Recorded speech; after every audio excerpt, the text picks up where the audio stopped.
నమస్కారం ఫ్రెండ్స్. ఇవాళ మనము స్టాక్ మార్కెట్ ఇలాంటి పరిస్థితులను ఎందుకు ఎదుర్కొంటుంది, స్టాక్ మార్కెట్ కరెక్షన్ ఎవరు ఊహించని విధంగా జరిగిందా, దీనికి కారణాలేమి, ఇప్పుడు ఇన్వెస్టర్స్ ఏ స్ట్రాటజీ అవలంబించాలి. చాలామంది స్టాక్ మార్కెట్ రిలేటెడ్ అనలిస్ట్స్ డిప్రెషన్లో పోయినట్టున్నారు. వాళ్ళ ప్రకారం ఏదో ఊహించని ఘటన జరిగినట్టు వాళ్ళు సోషల్ మీడియాలో, మెయిన్ స్ట్రీమ్ మీడియాలో, వాళ్ళకు చెందిన ఛానల్స్లో ఆందోళన చెందుతున్నట్టు మనకు కనిపిస్తున్నారు. ప్రాక్టికలీ మనం ఆలోచిస్తే ఇది ఆందోళన ఎవరికి అనిపిస్తుంది అంటే, అప్వర్డ్ ట్రెండ్కు అలవాటు పడి అసలు పొలిటికో ఎకనామిక్ సిచ్యువేషన్ని బేరీజు వేసుకోకుండా గ్రాఫులు మాత్రమే చూసి ఈ అప్వర్డ్ ట్రెండ్ ఇక కంటిన్యూస్ లాంగ్ టర్మ్ ట్రెండ్, పడితే అది షార్ట్ టర్మ్ ట్రెండ్ అని భావించిన వాళ్ళకు మాత్రమే ఇది షాకింగ్ విషయంగా ఉంటుంది. కొద్దిగా పెసిమిస్టిక్గా ఉండి economic situation of the country, అదే కాకుండా వరల్డ్ వైడ్గా వచ్చిన ఆర్థిక మాంద్యాన్ని ఎవరైనా రెస్పెక్ట్ ఇచ్చిన వాళ్ళు ఈ ఫాల్ని అంటే ఊహించిన విధంగానే తీసుకుంటున్నారు. భారతదేశంలో కరోనా తర్వాత ఈ ట్రేడింగ్ అనేది ఒక వ్యసనంగా మారింది, ఒక గ్యాంబ్లింగ్ స్టేటస్ని సంపాదించుకుంది. దీని కారణంగా చాలామంది సఫర్ అవుతున్నారు, ఫ్యూచర్లో కూడా అవుతూనే ఉంటారు. ఎప్పుడు ట్రేడింగ్ మొబైల్ ఫోన్స్లో వచ్చిందో, ఏదైనా అతిగా అందుబాటులో ఉండి మన వర్క్ టైంలో దీన్ని మానిటర్ చేయవచ్చు అనే ఒక వెసులుబాటు ఎప్పుడు ఇక్కడ కలిగిందో అప్పుడే స్టాక్ మార్కెట్ డౌన్ఫాల్ స్టార్ట్ అయింది. అంటే ప్రతి ఒక్కడు ట్రేడింగ్ని చాలా క్యాజువల్గా తీసుకొని, ట్రేడింగ్ అంటే ఒక part time number game, wait and watch game, కొని ప్రాఫిట్స్ కోసం ఎదురు చూడటము, అంటే రియల్ ఎస్టేట్ లాగా కొని వెయిట్ చేయటం, లేదా అమ్మి సాయంత్రానికి సాయంత్రమే కవర్ చేసుకోవడము. ఇది చాలా ఈజీ పని అనుకునే వాళ్లకు ఇది పెద్ద ఎదురుదెబ్బే. ప్రతి ఊహించిన ఊహించలేని స్ట్రాటజీస్ దాదాపు 90% స్ట్రాటజీస్ ఫెయిల్ అవుతున్నాయి.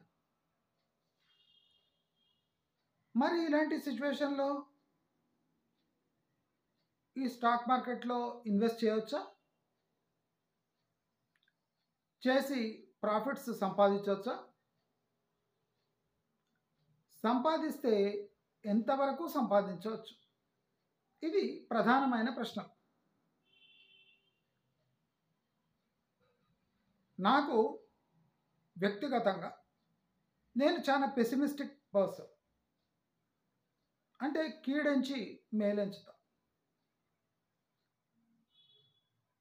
నేను ఈ ఫాల్ గత 1 ఇయర్‌గా పసిగట్టాను. అంటే 1 ఇయర్ వరకు నేను వెయిట్ చేస్తూనే ఉన్నాను. చాలా మందికి ఇదొక ఫూలిష్ స్ట్రాటజీ. ట్రేడింగ్ చేత కానివాడే ఇలాంటి పనులు చేస్తాడు. 1 ఇయర్ వెయిట్ చేయడం అంటే ఆషామాషి కథ కాదు. 1 ఇయర్ ఇంట్రెస్ట్ కోల్పోవటము, 1 ఇయర్ ప్రాఫిట్స్ కోల్పోవటము, రిస్క్ అసెస్మెంట్ తెలియని వాడే ఇలా సైడ్ లైన్స్లో కూర్చుంటాడు అని చాలా మందికి అదో చిత్రమైన భావన. స్టాక్ మార్కెట్లో లాంగ్ టర్మ్ ఇన్వెస్టర్స్కి 1 year is normal, 6 months is short term. 6 నెలలు వెయిట్ చేయడము షార్ట్ టర్మ్. సంవత్సరం is normal. Long term scene చూడాలి అంటే మినిమం 1.5 to 2 years. ఇది స్టాక్ మార్కెట్లో కామన్ ఫినామినా. కానీ చాలా మందికి ట్రేడ్ కాగానే గంట 2 గంటల్లో 15 నిమిషాల్లో ఎలా ట్రేడ్ చేయాలి అని వేలాది వీడియోలు ఉన్నాయి. ఇదే ఇప్పుడు 80 to 90% ఇన్వెస్టర్స్కి కాళరాత్రిలాగా మారాయి. How to make money in first 15 minutes అని వేలాది వీడియోలు ఉన్నాయి. నేను కూడా 15 minutes లోపే ట్రేడ్ చేస్తాను. కొన్ని గంటన్నర తర్వాత దాని పొజిషన్స్ చేంజ్ చేస్తాను. కొన్ని మధ్యాహ్నం 1 గంట తర్వాత పొజిషన్స్ చేంజ్ చేస్తాను. కొన్ని 2:30కు చేంజ్ చేస్తాను. అంటే మనం ఏది అంత కాన్ఫిడెంట్గా బల్లగుద్ది చెప్పలేము స్టాక్ మార్కెట్లో. ప్రతి ఒక్క స్ట్రాటజీ గత 3 ఏళ్లుగా ఫెయిల్ అవుతూనే ఉంది. కొంతమంది చెప్పుకుంటారు, కొంతమంది చెప్పుకోరు. చిన్న లాట్స్, బాగా అప్ అండ్ డౌన్ మూమెంట్ ఉన్న షేర్స్, ఇలాంటి షేర్స్లో మిస్టేక్ అయినా కవర్ చేసుకోవచ్చు. కానీ కొన్ని మొండి షేర్లు ఉంటాయి. అవి 2 నెలల దాకా పడి 3వ నెలలో 100% పెరుగుతాయి. అంటే అంత వొలటాలిటీ ఉంటుంది, అంత అన్సర్టానిటీ ఉంటుంది. మరి ఇలాంటి షేర్స్ని ఎలా ట్యాకిల్ చేయాలి? రాబోయే రోజుల్లో ఇటువంటి షేర్స్ సంఖ్యనే బాగా పెరిగిపోతుంది. అట్ ప్రజెంట్ స్టాక్ మార్కెట్ సిచ్యువేషన్ని మనం ఎలా దాన్ని ఎలా అడాప్ట్ చేసుకోవాలి? ఇది ఒక క్లిష్టమైన పరిస్థితి. ఎందుకంటే 80% మంది కొత్త ఇన్వెస్టర్స్ వాషౌట్ అయి ఉంటారు. వాళ్ళ థెరాటికల్ నాలెడ్జ్ దేనికి పనికి రాకుండా చెత్త బుట్టలో వేసే టైము ఈ లాస్ట్ 1.5 yearలో జరిగింది. నాలాంటి పిరికి పందలు చాలా జాగ్రత్తగా వెయిట్ చేసి గత 1 ఇయర్గా నా పర్సనల్ పోర్ట్ఫోలియోలో నేను ఓన్లీ 20 to 30% ఇన్వెస్ట్ చేసి వెయిట్ అండ్ వాచ్ మోడ్లో ఉండి ఆ మిగిలిన 30% అమౌంట్తోనే నేను ప్రాఫిట్స్ జనరేట్ చేస్తున్నా. 70 ఈ ఫాల్ కోసమే నేను తీసిపెట్టాను. అది నేను ఇప్పుడు స్లోగా ఇన్వెస్ట్ చేస్తున్నా. ఫస్ట్ 1 వీక్ ఫాల్ తర్వాత కొద్దిగా, 1 మంత్ ఫాల్ తర్వాత కొద్దిగా, 1 మంత్ దాటి ఇంకా పడుతుంటే దాంట్లో కూడా ట్రాంచెస్లో ఇన్వెస్ట్ చేసి మోస్ట్ ప్రాబబ్లీ నేను ఒక 20% టోటలీ పడిపోయిన 20% క్యాష్ నేను హోల్డ్ చేస్తూ ఉంటాను. ఏది మన చేతిలో లేదు కాబట్టి EBITDA, profit margins, future of the company ఏది ఈ డౌన్ఫాల్లో కంపెనీలను ఆదుకోలేదు కాబట్టి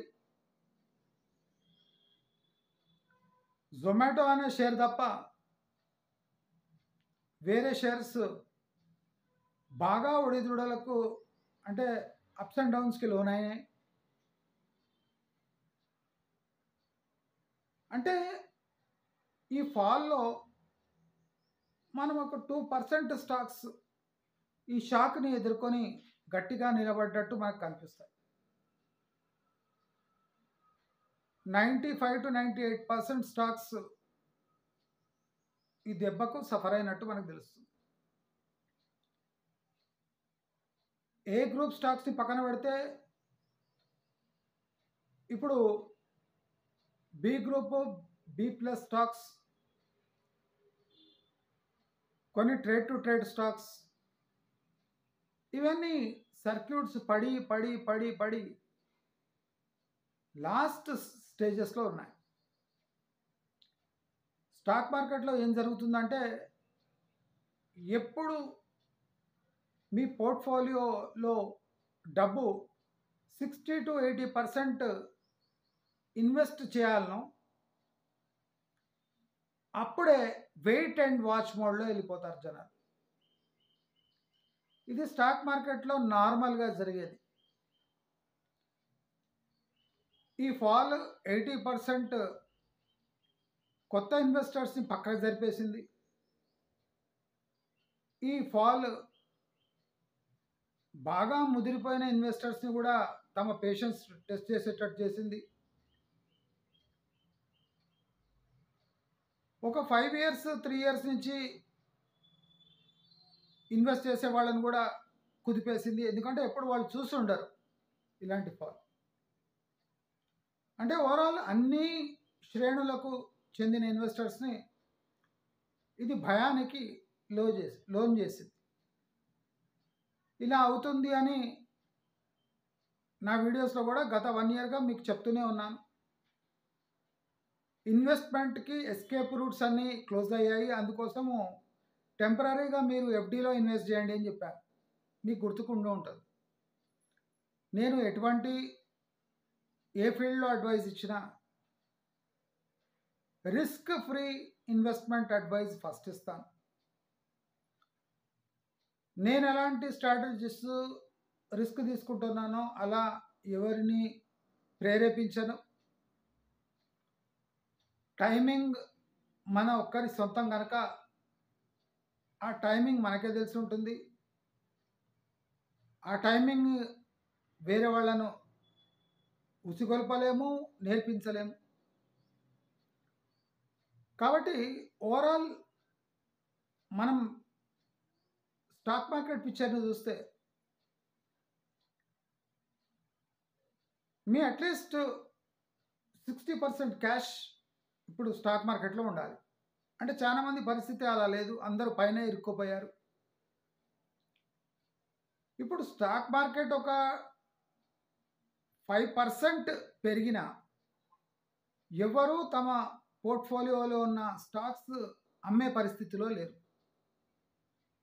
unless the stock market recovers by 15%, అందరూ ఆ స్టేజ్లో ఉన్నారు.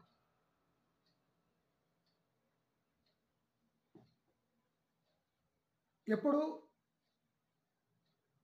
లాంగ్ టర్మ్ అవుట్లుక్ ఉన్న షార్ట్ టర్మ్ రిస్క్స్ని మనం పసిగట్టి లాంగ్ టర్మ్ రిస్క్ని దాని నెగటివ్ ఫ్యాక్టర్స్ని కొద్దిగా తక్కువ చేసి లాంగ్ టర్మ్ క్యాపిటల్ అవుట్లుక్ మనకున్న ఈ షార్ట్ టర్మ్ క్యాష్ మేనేజ్మెంట్ అంటే క్యాష్లో ఉండటం, షార్ట్ టర్మ్ ఆపర్చునిటీస్ని ఎప్పుడు వెతుకుతూ ఉండటం, లాంగ్ టర్మ్ నెగటివిటీని షార్ట్ టర్మ్ పాజిటివిటీతో న్యూట్రల్ చేయడం, ఇవన్నీ stock market investment is a science which nobody can explain to you in detail because each and every strategy can make or break your investment cycle. కనుక అందరూ ఇప్పటి స్టేజ్లో 60% మీ portfolio స్టాక్స్లో ఉండాలి. ఈ డెరివేటివ్ సెగ్మెంట్ కానివ్వండి, పుట్స్, కాల్స్, ఫ్యూచర్స్, ఈ స్టేజ్లో మనం ఆడుకోగలిగిన పొజిషన్లో స్టాక్ మార్కెట్ లేదు. అయితే చాలామందికి స్టాక్ మార్కెట్ ఎప్పుడు రికవర్ అవుతుంది, అసలు ఎందుకు పడ్డది, పడితే ఎందుకు లేస్తలేదు, కొన్ని సూటి ప్రశ్నలు ఉన్నాయి. దానికి సమాధానం ఒకటే, స్టాక్ మార్కెట్ తన వంతు లాభాలు బడ్జెట్ నుంచి, అంటే తాను కోరుకున్న విషయాలు బడ్జెట్లో లేకపోవడం కారణంగా గవర్నమెంట్ ఆఫ్ ఇండియాతో స్టాక్ మార్కెట్స్ కూడా సహకరిస్తలేవు. ఇది చాలామంది మాట్లాడుకుంటలేరు. స్టాక్ మార్కెట్ అలిగింది, ఇది స్పష్టం. సెంట్రల్ గవర్నమెంట్ రూలింగ్ పార్టీ చేసే ప్రయత్నాలు అన్నీ చేసింది, కానీ ఈసారి ఇన్వెస్టర్స్ చాలా బ్యాడ్ మూడ్లో ఉన్నారు. ఐటీ 12 లక్షల వరకు రాయితీ ఇచ్చిన స్టాక్ మార్కెట్ ఇన్వెస్ట్మెంట్ అట్రాక్టివ్గా లేకపోవడం కారణంగా ఇప్పుడు ఆ 12 లక్షలు రాయితీ స్టాక్ మార్కెట్లో రాగానే నెగటివ్ రిటర్న్స్ ఇవ్వడం స్టార్ట్ చేసింది. అంటే 12 లక్షలు అక్కడ దక్కించుకొని స్టాక్ మార్కెట్లో వస్తే స్టాక్ మార్కెట్స్లో ఏ అడ్వాంటేజ్ లేదు. కనుక ఆ 12 లక్షలు కాస్త ఎఫ్డీలలో లేదా ఇతర గోల్డ్ లాంటి ఇన్స్ట్రుమెంట్స్లో పోయే ఛాన్స్ ఉంది, కానీ స్టాక్ మార్కెట్లో వచ్చే ఛాన్స్ లేదు. కనుక చాలామంది అలిగి ఈ స్టాక్ మార్కెట్ని హ్యామర్ చేసి వదిలేశారు. ఇప్పుడు డబ్బు ఉన్నా ఇన్వెస్ట్ చేస్తలేరు. చాలామంది ఉన్న స్టాక్తోనే మేనేజ్ చేసుకుంటున్నారు. కొత్త ఇన్వెస్ట్మెంట్కి డబ్బున్నా ఆ డబ్బు కాంక్రీట్ అనౌన్స్మెంట్ వచ్చే వరకు స్టాక్ మార్కెట్ ఇప్పుడు ఒక 3-4 డేస్ పెరిగిన మళ్ళీ డౌన్ ట్రెండ్ స్టార్ట్ అవుతుంది. ఇప్పుడు స్టాక్ మార్కెట్కున్న ఒకటే ఒక పాజిటివ్ ఫ్యాక్టర్ ఏమంటే యుక్రెయిన్ వార్ ఇక ఫైనల్ స్టేజ్లోకి వచ్చింది, అది కొనసాగే అవకాశం చాలా తక్కువ ఉంది అనేది ఒక పాజిటివ్ ఫ్యాక్టర్ తప్ప ప్రపంచంలో ఏ రకమైన పాజిటివ్ ఫ్యాక్టర్ కానివ్వండి, భారతదేశంలో ఏ రకమైన పాజిటివ్ ఫ్యాక్టర్ లేని కారణంగా వచ్చే 3 నుంచి 6 నెలల వరకు స్టాక్ మార్కెట్ పెరిగి పడుతూ ఒక 10% పెరిగితే 6-7% పడి, మళ్ళీ 10% పెరిగి 6-7% పడి, అంటే పెరుగుదల ఎక్కువ పడే శాతం సుమారు 70% ఉంది. కనుక ఇది షార్ట్ టర్మ్ ట్రేడర్స్కి మంచి ఆపర్చునిటీ, బాటమ్ ఫిషింగ్ చేసే వాళ్లకు, లాంగ్ టర్మ్ అప్రోచ్ ఉన్న వాళ్ళకు కూడా ఇది కరెక్ట్ ఆపర్చునిటీగా నేను నమ్ముతున్నా. అర్థం కాని వాళ్ళు ఇంకా కొంచెం వెయిట్ చేయొచ్చు. షార్ట్ టర్మ్ అవుట్లుక్ ఉన్న వాళ్ళు ఇమీడియట్లీ పర్చేజ్ చేసుకోవచ్చు.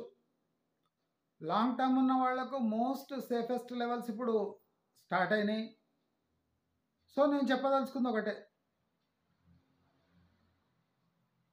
చాలా ఫాస్ట్ ట్రాక్ ట్రేడింగ్ స్ట్రాటజీస్తో షార్ట్ టర్మ్లో ఎంటర్ అయిన వాళ్ళు మొత్తం వాషౌట్ అయిపోయారు.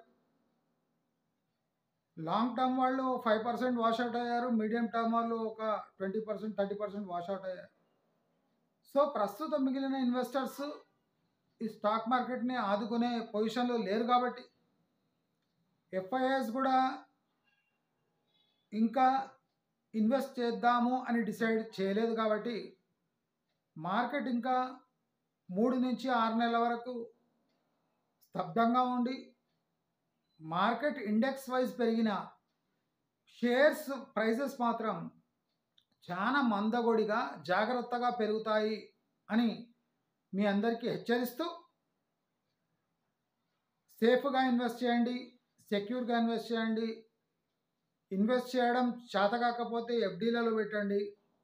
But make sure you invest your money in a most safest form, either it's stock market, gold or fixed deposits అని కోరుకుంటూ, ఈ సైకిల్